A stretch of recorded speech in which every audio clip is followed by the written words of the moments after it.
Hi friends, ನಿಮ್ಮೆಲ್ಲರಿಗೂ ಕೂಡ ನಿಮ್ಮದೇ ಆಗಿರ್ತಕ್ಕಂಥ ಯೂಟ್ಯೂಬ್ ಚಾನಲ್ ಸ್ಟಡಿ ವಿತ್ ಪರಶುರಾಮ್ಗೆ ಸ್ವಾಗತ ಅಂತ ಹೇಳ್ತಾ SSLC ಪ್ರಥಮ ಭಾಷೆ ಕನ್ನಡದಲ್ಲಿ ಪ್ರಮುಖ ಪ್ರಬಂಧಗಳನ್ನು ನೋಡೋಣ. ಈ ಪ್ರಮುಖ ಪ್ರಬಂಧಗಳು ನಿಮ್ಮ ಮಾಡೆಲ್ ಕ್ವಶನ್ ಪೇಪರಲ್ಲಿ ಮತ್ತು ನಿಮ್ಮ 3 ಪೂರ್ವ ಸಿದ್ಧತಾ ಪರೀಕ್ಷೆಗಳಲ್ಲಿ ಬಂದಿತ್ತು. ಗ್ರಾಮ ಸ್ವರಾಜ್ಯ, ಮಹಿಳಾ ಸಬಲೀಕರಣ, ಮೌಲ್ಯ ಶಿಕ್ಷಣ, ಶಾಲಾ ಸಂಸತ್ತು, ಕನ್ನಡ ಭಾಷಾ ಬೆಳವಣಿಗೆ ಮತ್ತು ಸವಾಲುಗಳು, ಹೆಣ್ಣು ಮಕ್ಕಳಿಗೆ ಸರ್ಕಾರದ ಸೌಲಭ್ಯಗಳು ಅಂತಕ್ಕಂಥದ್ದು 6 ಮುಖ್ಯವಾಗಿರ್ತಕ್ಕಂಥದ್ದಿತ್ತು. ಇದ್ರ ಜೊತೆಗೆ ನಾನು ರಾಷ್ಟ್ರೀಯ ಹಬ್ಬಗಳ ಮಹತ್ವ ಆಗಿರ್ಬೋದು, ರಾಷ್ಟ್ರೀಯ ಭಾವೈಕ್ಯ ಆಗಿರ್ಬೋದು, ಸಾಮಾಜಿಕ ಪಿಡುಗುಗಳಾಗಿರ್ಬೋದು, ಇವೆಲ್ಲಗಳನ್ನು ಇನ್ನೊಂದು ವಿಡಿಯೋದಲ್ಲಿ ನಾನು ಈ ಮುಂಚೆ ಹಾಕಿದ್ದೆ. ವಿಡಿಯೋದ ಡಿಸ್ಕ್ರಿಪ್ಷನ್ ಬಾಕ್ಸ್ನಲ್ಲಿ ಕೂಡ ಕೊಡ್ತೀನಿ, ಅದನ್ನು ಸಹಿತ ನೋಡಿ. ನಿಮ್ಮ ಪುಸ್ತಕದಲ್ಲಿರ್ತಕ್ಕಂಥ ಒಂದು ಪ್ರಬಂಧ ಮಾತ್ರ ಗ್ಯಾರಂಟಿಯಾಗಿ ಬಂದೇ ಬರ್ತದೆ. ನಿಮ್ಮ LB ಮತ್ತು ಪುಸ್ತಕದಲ್ಲಿನ ಚೆನ್ನಾಗಿ ಪ್ರಬಂಧಗಳನ್ನು ನೋಡ್ಕೊಂಡು ಹೋಗಿ ಅಂತ ಹೇಳ್ತಾ, ಪ್ರತಿ ಪ್ರಬಂಧವನ್ನು 15 ಸಾಲುಗಳಿಗೆ ಮೀರದಂತೆ ಬರೀಬೇಕು. ಎರಡನೇದು PTK ವಿಷಯದ ನಿರೂಪಣೆ ಮತ್ತು ಉಪಸಂಹಾರ ಅಂತಕ್ಕಂಥ 3 ಸ್ಟೆಪ್ಸ್ಗಳನ್ನು ಹಾಕಿನೇ ಬರೀಬೇಕು. ಗ್ರಾಮ ಸ್ವರಾಜ್ಯದಲ್ಲಿದೆ ನೋಡಿ. ಸ್ವರಾಜ್ಯ ಎಂದರೆ ಸ್ವತಂತ್ರ ರಾಜ್ಯ, ಗ್ರಾಮ ಸ್ವರಾಜ್ಯ ಎಂದರೆ ಸ್ವತಂತ್ರ ರಾಜ್ಯಗಳ ರೀತಿಯಲ್ಲಿ ಸ್ವತಂತ್ರ ಗ್ರಾಮಗಳಾಗುವುದು ಎಂದರ್ಥ. ಪ್ರತಿಯೊಂದು ಗ್ರಾಮಗಳು ಸ್ವತಂತ್ರವಾಗಿ ಸ್ವಯಂ ಆಗಿ ಆಡಳಿತದ ಕೇಂದ್ರಗಳಾಗಿ ತಮ್ಮ ಗ್ರಾಮದ ಸಮಗ್ರ ಅಭಿವೃದ್ಧಿ ಮತ್ತು ಸುಭಿಕ್ಷತೆಗೆ ಅವಕಾಶ ಮಾಡಿಕೊಳ್ಳೋದು ಗ್ರಾಮ ಸ್ವರಾಜ್ಯದ ಪರಿಕಲ್ಪನೆಯಾಗಿದೆ ಅಂತ ಬರೆದ್ರೆ ಸಾಕು. ಇದರ ವಿಷಯದ ನಿರೂಪಣೆಗೆ ಬನ್ನಿ. ಭಾರತ ಗ್ರಾಮಗಳ ದೇಶ. ಗ್ರಾಮಗಳು ಅಭಿವೃದ್ಧಿಯಾದರೆ ದೇಶ ಅಭಿವೃದ್ಧಿಯಾದೀತು.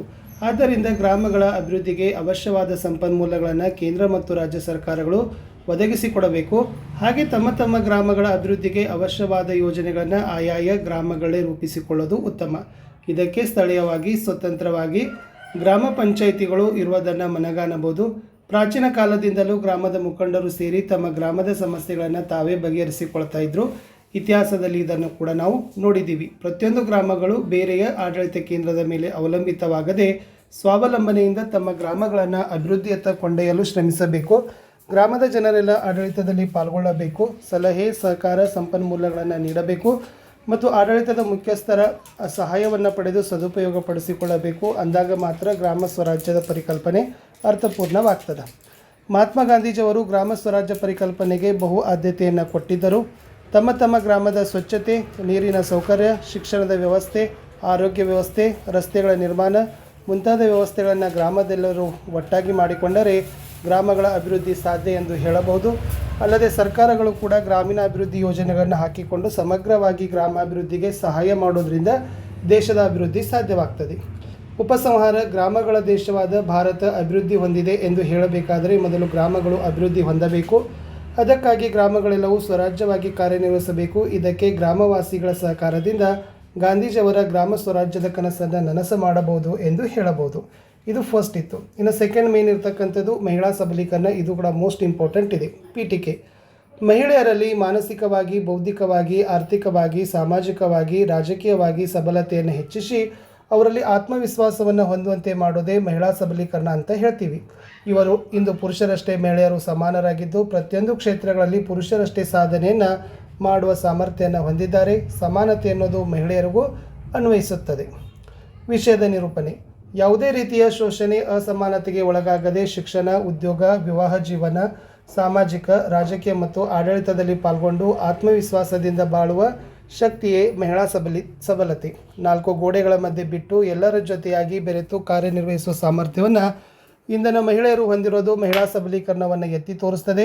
ಮೊದಲು ಮಹಿಳೆಯರು ಶೈಕ್ಷಣಿಕವಾಗಿ ಸಬಲರಾಗಬೇಕು. ಈ ಉದ್ದೇಶದಿಂದ ಉಚಿತ ಶಿಕ್ಷಣವನ್ನು ನೀಡಲಾಗುತ್ತಿದೆ. ಮಹಿಳೆಯರ ಶಿಕ್ಷಣಕ್ಕಾಗಿ ಆದ್ಯತೆ ನೀಡಲಾಗಿದೆ.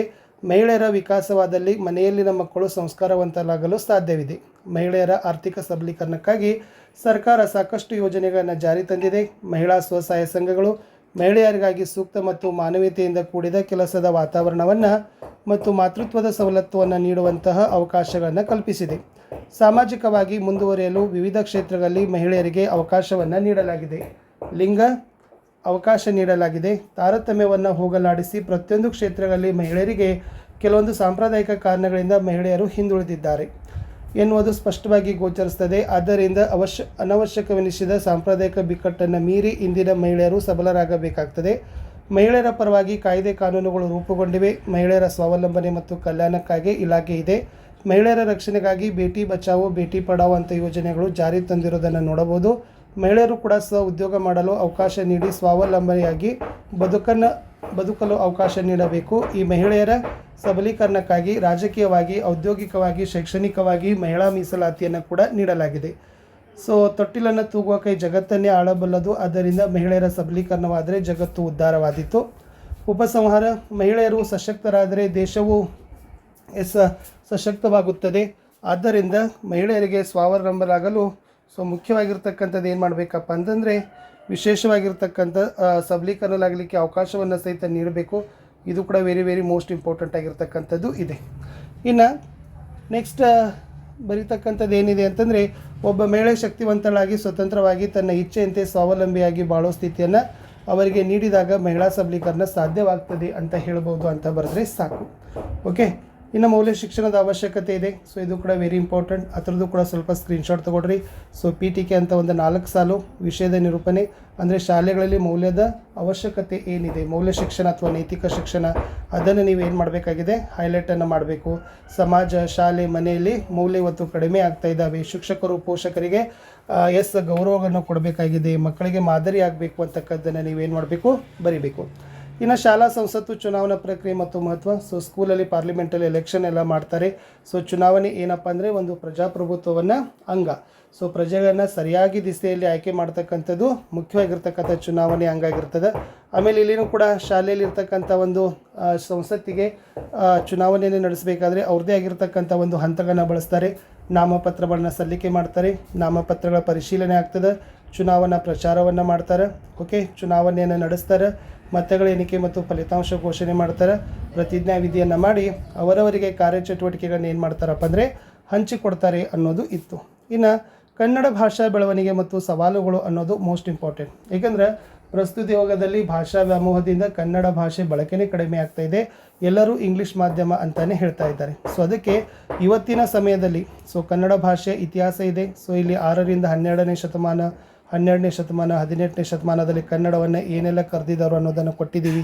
ಅದು ಕೂಡ ಇಂಪಾರ್ಟೆಂಟ್ ಇತ್ತು. ಸೊ ಮುಖ್ಯವಾಗಿ ಕನ್ನಡ ಭಾಷೆ ಸವಾಲುಗಳಂದರೆ ಇಂಗ್ಲೀಷ್ ಭಾಷೆ ವ್ಯಾಮೋಹ, ಆಮೇಲೆ ಕನ್ನಡ ಕಲಿಯೋದ್ರಿಂದ ನಿರುದ್ಯೋಗ ಆಗ್ತಕ್ಕಂಥ ಭೀತಿ, ಡಿಜಿಟಲ್ ಭಾಷೆಯಾಗಿ ಕನ್ನಡ ಬಳಕೆ ಕುಂಠಿತವಾಗಿದೆ, ಕೌಟುಂಬಿಕ ವ್ಯವಸ್ಥೆ ಮತ್ತು ಮೊಬೈಲ್ಗಳ ಬಳಕೆ ಆಗ್ತಾ ಇದ್ದಾವೆ, ಓದುವ ಹವ್ಯಾಸ ಕಣ್ಮರೆಯಾಗಿದೆ, ಪೋಷಕರ ನಿರಾಸಕ್ತಿ, ಅನ್ಯ ಭಾಷಿಗರ ಪ್ರಭಾವ ಆಗಿದೆ ಅಂತ ಬರೆದು ಲಾಸ್ಟ್ ಉಪಸಂಹಾರವನ್ನು ಬರೆದ್ರೆ ನಿಮಗೆ ಅಂಕಗಳನ್ನು ಕೊಡ್ತಾರೆ.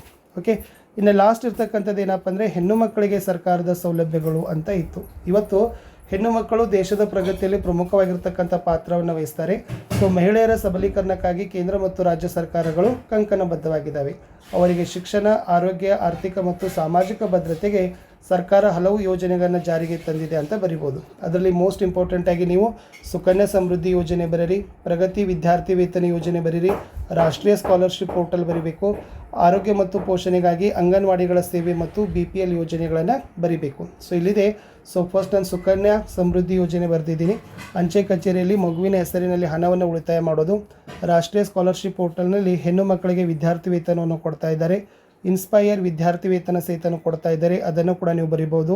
ಮಹಿಳೆಯರ ಸ್ವಾವಲಂಬನೆಗಾಗಿ ಸ್ವಸಹಾಯ ಸಂಘಗಳನ್ನು ಸ್ಥಾಪನೆ ಮಾಡಿದ್ದಾರೆ, ಅದನ್ನು ಕೂಡ ನೀವೇನು ಮಾಡ್ಬೋದು, ಬರೀತಕ್ಕಂಥ ಕೆಲಸವನ್ನು ಮಾಡಬೇಕು. ಆಮೇಲೆ ವಿಶೇಷವಾಗಿರ್ತಕ್ಕಂಥ ಇಲ್ಲಿ ಏನು ಮಾಡಿದ್ದಾರೆ ಅಂತಂದರೆ ಈ ಗೃಹಿಣಿಯರಿಗೆ ಶಕ್ತಿ ಯೋಜನೆ ಇದೆ. ಓಕೆ, ಅದು ಉಚಿತ ಪ್ರಯಾಣ ಸೌಲಭ್ಯ. ಆಮೇಲೆ ಗೃಹಲಕ್ಷ್ಮಿಯಲ್ಲಿ ಮಾಸಿಕವಾಗಿ 2,000 ರೂಪಾಯಿ ಹಣವನ್ನು ಕೊಡ್ತಾ ಇದ್ದಾರೆ, ಅದನ್ನು ಕೂಡ ನೀವೇನು ಮಾಡ್ಬೋದು, ಬರಿಬೋದು. ಆಮೇಲೆ ಬಾಲಿಕಾ ಸಮೃದ್ಧಿ ಯೋಜನೆಯನ್ನು ಕೂಡ ಏನು ಮಾಡ್ಬೋದು, ಬರಿಬೋದು. ಲಾಸ್ಟ್ ಏನು ಮಾಡಬೇಕಪ್ಪ ಅಂದರೆ ಉಪಸಂಹಾರವನ್ನು ಬರೆದ್ರೆ ಈ ಒಂದು ಪ್ರಬಂಧಗಳು ಮುಕ್ತಾಯ ಆಯಿತು.